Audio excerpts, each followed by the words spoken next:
Uh-oh. It looks like this guy is definitely going to jail now. Yep, I'm being detained because I expressed my First Amendment right to burn the United States flag in public. And while that guy goes to jail, we get 600,000 people from China.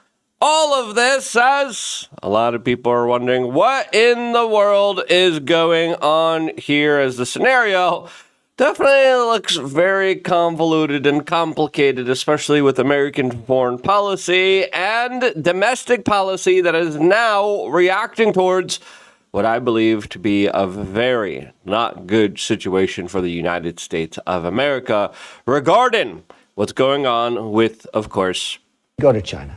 China. As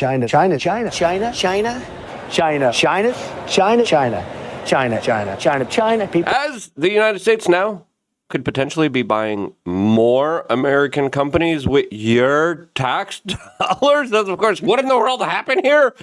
Yeah, we're going to get into it. As, of course, a Jeffrey Epstein neighbor might be responsible for all of this, which I think is important to look at from a very kind of critical point of view, more than ever, to actually get a dose of reality and what's really going on here, since clearly we're not being told the truth here at all. And if you appreciate our efforts to get to the bottom of understanding a lot of these very complicated, insane, wild, bombastic issues, subscribe, click the notification button. We greatly appreciate all the time that you, of course, spend with us. As Donald Trump yesterday announced 600,000 Chinese students into the United States will be coming very soon. President Xi would like me to come to China. It's a very important relationship. As you know, we're taking a lot of money in from China because of the tariffs and the different things, and it's a very important relationship. Now, yeah, you saw that, especially highlighted by the recent kind of tough actions against Russia. The United States said any country buying Russian oil and selling it on the market will face American sanctions, except China. Sorry, what happened here? India is like, but, buddy, my friend. No, Bob, nobody, no, buddy. Why? As the Indians are now facing severe ramifications for continuing to buy Russian oil, selling it on the market when China does it too. But the United States said, you know what? Yeah, we're just going to focus just on India here. As China literally buys it, sells it to Europe buys it, and American sanctions, I would argue, that go on Russia, predominantly help prop up China, who also is dealing with a lot of energy issues. They're going to solar. They're getting a lot of it from Russia now, and their energy demands are going up, as of course they're also trying to build up all the latest and greatest artificial intelligence hubs, which we are in an arms race against them with, which revolves, I think, around a lot of the key natural resources, which I think this is really all about. We're going to get along good with China. I hear so many stories about we're not going to allow their students, we're going to allow their students to come in. We're going to allow, it's very important, 600,000 students. It's very important. But we're going to get along with China. But it's a different relationship that we have now with China. It's a much better relationship economically than it was before. With Biden, boy, what he allowed they just took him to the cleaners, you know? Well, Biden was literally helping China initiate and put in foreign leaders that were more favorable towards them in Latin America. Literally sending the State Department to Brazil, being like, no, we got to vote for the pro-Chinese guy, the pro-American Western guy. No, we got to make sure that he doesn't win because he's right-wing and he's bad. As Howard Lutnick looks like he is the kind of mastermind, Jeffrey Epstein's former neighbor. A lot of people say that they had a lot of close business associates. He was just on Fox News, and he was asked, 600,000 students, why? Why are we doing this? His explanation was a little bewildering, and I think, most importantly, more dishonest. Mr. Secretary, with all due respect, how is allowing 600,000 students from the communist country of China putting America first? Well, the president's point of view is that what would happen if you didn't have those 600,000 students is that you'd empty them from the top. All the students would go up to better schools, and the bottom 15% of universities and colleges would go out of business. Wait. The bottom 15% of Americans would have more access to go to school, and it would uplift the bottom 15% of America to actually be educated. Even though I don't believe in that particular system here, but the argument he's making is like, hey, all these woke universities need subsidies and need to be prioritized and helped out, as the Trump administration is waging a war on a lot of these woke universities and having them pay Jewish students millions of dollars because of alleged, quote, protests that were allowed on their campuses. In America. So his view is he's taking a rational economic view, which is classic Donald Trump, looking at higher education and saying, but why are you until helping we Harvard? modify. Yeah. Thank you, news anchor. Why are you helping Harvard? Why are you trying to help out the top universities that are ideologically opposed towards you, America, its value, white people, white men specifically, that discriminated against them incredibly? We're only focusing on if they potentially maybe somehow discriminated against some kind of chosen people. Again, talking about a lot of this stuff before playing a clip that I thought was really relevant by Nick Fuentes about this particular issue. Before playing that clip, before getting into the weeds here and the rare earth minerals and the real type of lowdown type of stuff that's really going on here, we wanted to tell you about wearechange.shop. We have a great shop. I would say one of the best shops out there. As one of the products we have that I'm going to need right now is magnesium glycinate, because looking at all this stuff, it's hard to sleep. Understanding what's really going on, it's like, oh boy, ship's going down. Oh boy, things are not looking good. And that's why I take magnesium glycinate. Lots of people deficient in magnesium. It not only helps your athletic performance, which again, you should be trying to be as active and as busy, and you should be trying to work out as much as you can, in my personal opinion. But most importantly, it helps you rest and recover. It helps your nervous system. Lots of people's nervous systems are just absolutely fried. And as a lot of people say, magnesium glycinate is the most underrated sleep enhancer, quote, on earth. And it reduces anxiety in some people, promotes deep sleep. A lot of people who took it for over 30 days reported a lot of really positive impacts, specifically when it comes to their body with sleep, stress, mental clarity. And again, if you don't have good magnesium levels, like you probably have really crappy vitamin D levels. You have really crappy vitamin D levels, your body can't process vitamin D if you don't have magnesium, by the way. You should also take it with K2. A lot of people just take high doses of vitamin D without any K2. It's actually very negative for you. Very bad to do that.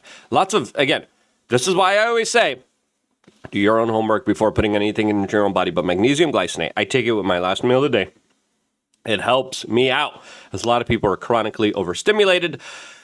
They have a lot of stress. They overuse caffeine. There's a lot of blue light. There's a lot of fourth generational forms of warfare being waged against them. And when it comes to your sympathetic nervous system, when it comes to slowing down your brain, meditation does that a lot. But magnesium really is absolutely great, and it's highly bioavailable.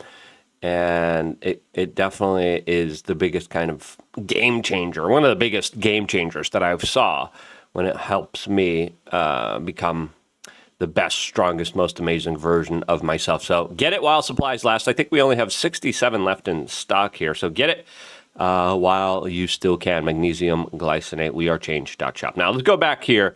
I would say, listen, Laura Ingraham asked some good questions here. What the hell? Why are you helping out Harvard? What are you doing, bro? That just helps Harvard and UCLA and UCal Berkeley and I mean y'all helping them. He starts laughing. He's like, oh, yeah. He's like, yeah, you got me, B. Those schools, why? They're like, basically factories of anti-American propaganda. And now they're getting a big influx of cash because of the Chinese students. I know President Trump has always been very pro-Chinese student. I just don't understand it for the life of me. Those are 600,000 spots that American kids won't get. Yep. Yeah, what the hell? Lutnick. What the hell? as we have Sovereign Bro on Twitter saying, Lutnick's proposal, give 600,000 Chinese students spots at all the top universities, push Americans to the back of the list, make Americans take spots at the bottom 15 of schools instead so they don't go out of business. This is quite literally America last. You couldn't screw the American people harder if you tried. Yes, yes, yes.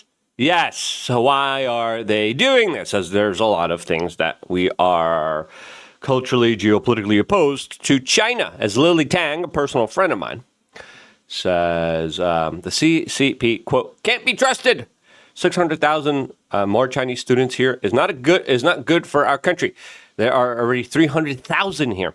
Chinese embassies dismiss concerns over land grabs in the United States, smearing and obstruction. As of course, listen, China is buying up a lot of land here. And I think that's an issue of concern, especially with the bigger storm clouds that are gathering over places like Taiwan. As just a couple days ago, Taiwan sounded the alarm as they were seeing China prepare for what they thought was another kind of invasion. And they keep doing these type of dry runs. They keep doing these type of war games, as we have some very strong rhetoric from American political leadership saying if China attacks Taiwan, there's going to be a full-on confrontation with the West. Now, will that actually happen when push comes to shove? That's something that, of course, we do not know yet. But China has been carrying out massive deployments of military personnel very close to Taiwan, doing a lot of dry runs, doing a lot of type of scenarios and situations that have a lot of Taiwanese people just living on edge. Why? Because one of these days, they're actually going to do it. Let's just be honest with ourselves. It's only a matter of time, of when, not if, China is going to try to take Taiwan for itself. As of course, geopolitically speaking, it's going to be a very important type of island for them that they see as a way to fight off the West here. Now, China, geopolitically, one of their major issues is that they don't have a lot of water. They don't have a lot of energy resources. Now, they're fixing that with their Belt and Road initiative, and they're literally trying to reforest the desert right now, which they're actually having a little bit of progress with, very interestingly. They would love for Russia to collapse so they could have some of those rivers and waterways up north above them. But as far as that happening, it doesn't look like for the foreseeable future that will be happening, as of course now China is getting slowly and surely more and more closer to the BRICS nations, to Putin, to Modi, as China is going to be welcoming the leader of Russia and India in a, quote, grand show of solidarity. Now, why does this matter? Because this is the type of American sanctions that have brought these three countries together that are currently enriching them as European countries are buying up Russian oil through China, through India. As, quote, China will seek to demonstrate global South solidarity as Xi, Modi, Putin will be meeting in a key summit. As Putin will stay for, quote, the World War II military parade in Beijing, as the events are meant to be optics oriented. And it's pretty clear here, the United States and China are opposed to each other. So why are we acquiescing to China's needs and demands right now? Especially since we are in the midst of an AI robotics technocratic arms race that will soon determine the future of this world, if not fully, absolutely destroy it. As Scott Adams even says, what's the real reason here? And I think it's rare earth minerals for military hardware and for artificial intelligence and for energy resources and for projects like the F-35 military jet project, as a lot of these key resources, as well as pharmaceuticals and electronics. This is why Taiwan's so important for China. Taiwan also exports a lot of chips that just can't be. Listen, those little small Chinese arms, right? But it's not just that. It's also the work ethic. It's also the innovation. The United States is finding it extremely difficult, extremely expensive to make the same type of computer chips that Taiwan does. China takes Taiwan. The United States is even more fully dependent on the United States here, as we saw a trade war between China and the United States just a couple weeks ago. And what we saw was China say, you know what? Oh, you want whey oat meal. We take whey oat meal. rare earth minerals. Sorry, I can't help it. I'm sorry. I'm immature. China, the way that they were able to kind of get through a lot of those tariffs and say, oh, you know, all the rare earth minerals that you're dependent on. This is why there's such a rare earth mineral kind of focus by the United States to try to procure a lot of this from places like in Ukraine, mainly because China has a stronghold on it, mainly because China has their kind of Belt and Road Initiative. They have a lot of their kind of key industries and key manufacturing hubs that are part of this. Now, they need 600,000 students here in the United States for research and development. There's also a lot of accusations of espionage and a lot of Chinese students that are alleged to be spies for the Chinese government that come in here, work in the highest kind of scientific levels, take the data, take the information, and then bring it back to, of course, China for Chinese government purposes, as a lot of businesses are tied in with the Chinese government back in China, as a lot of things are centrally controlled here. And it looks like CNBC is reporting that, quote, they have to give us magnets. Trump warns of 200% tariffs on China if exports are curbed. Now, is this a kind of goodwill gesture by Donald Trump saying, hey, we need these magnets. We need this rare earth minerals, or else we'll tariff you again. Well, those tariffs threat works. So, of course, listen, China says, listen, we're not engaging in any type of tariff war. We're just going to hold these minerals. And again, we're also dependent on pharmaceuticals. Again, we should be decoupling. And some people say we are, but some people say we're a little bit more screwed here. But there's even more to this, as Nick Fuentes just came out and talked about his analysis of what's going to be happening with these Chinese students after they graduate.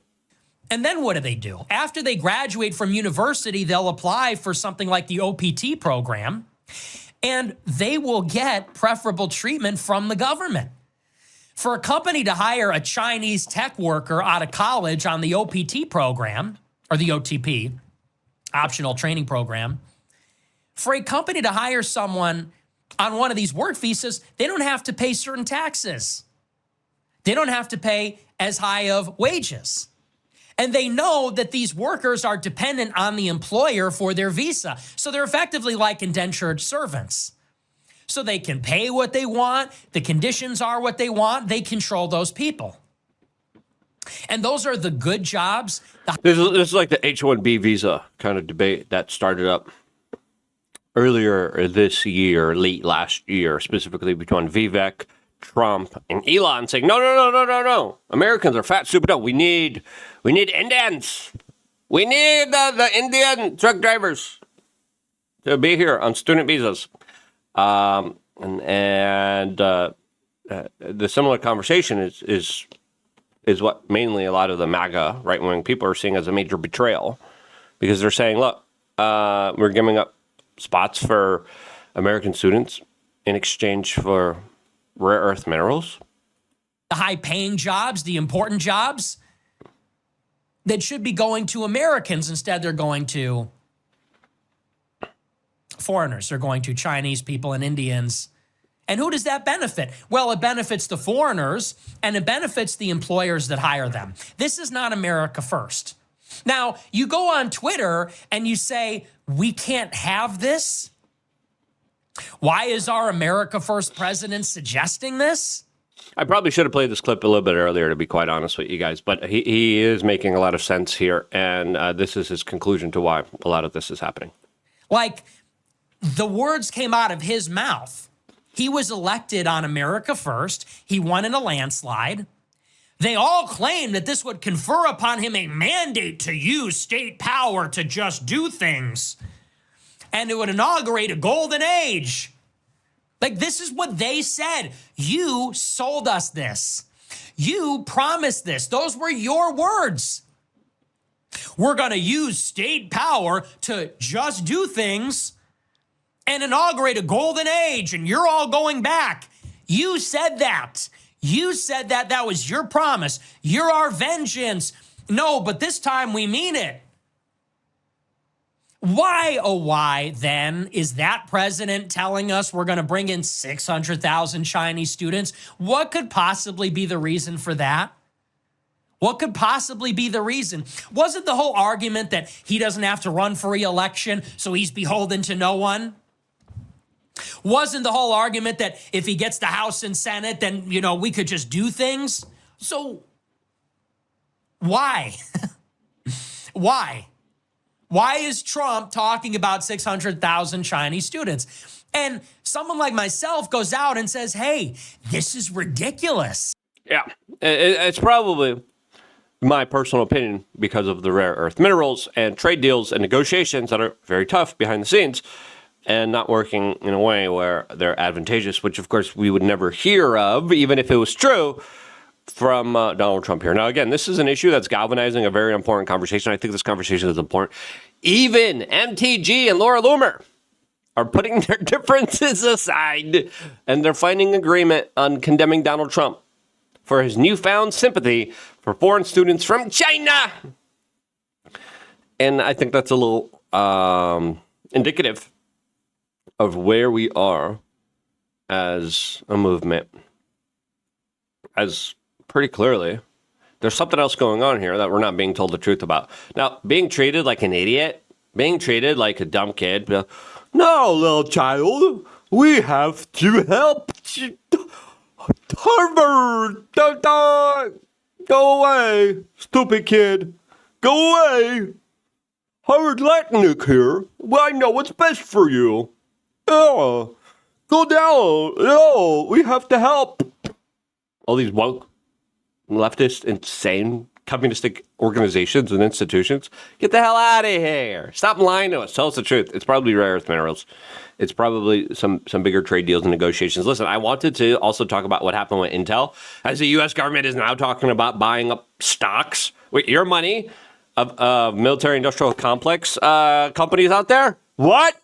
Huh? Why are we just copying China's playbook when it comes to the social credit score, when it comes to their AI development, when it comes to their business practices, when it comes to almost everything that they're doing? Why? It's an important question to ask. I don't think some people want to know the answer. I do. And if you are one of those people who does, subscribe, click the notification button. Thank you so much for supporting independent media, getting yourself some magnesium glycinate, supporting your own individual health, and getting yourself in a position where you can't be easily conquerable and destroyed because you're a happy, healthy human being. I love you guys. Love you, beautiful and amazing human beings. Stay tuned for more. I'll hear exclusively on youtube.com/wearechange.